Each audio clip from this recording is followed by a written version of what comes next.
Hello everyone, let's start with our 8th question. An alpha particle and a proton of the same kinetic energy are in turn allowed to pass through a magnetic field B. Acting normally to the direction of motion of the particles, we have to calculate the ratio of radii of the circular path described by them. Okay, we have an alpha particle and a proton of same kinetic energy and is turned to pass through a magnetic field B.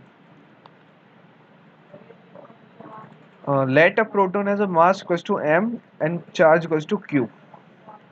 Means of an alpha particle m equals to 4m and charge equals to q dash equals to 2q according to question.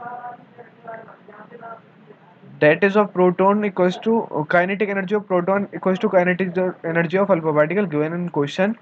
So 0.5 mv square equals to 0.5 m dash v dash square. From this we will get v square equals to 4 v dash square. By this solving this, v by v dash equals to root 4 equals to 2. Ratio of their velocity is 2. 2 is to 1. Okay. Radius of charged particle in uniform magnetic field is given by mv upon qb. So let's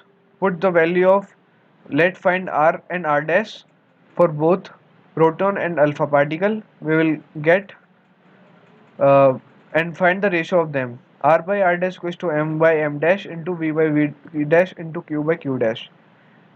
Okay, put the values, we will get 1 by 4 into 2 by 1 into 2 by q equals to 1 by 1. So the ratio of radii of both circular parts is 1 by 1. I will highlight for you.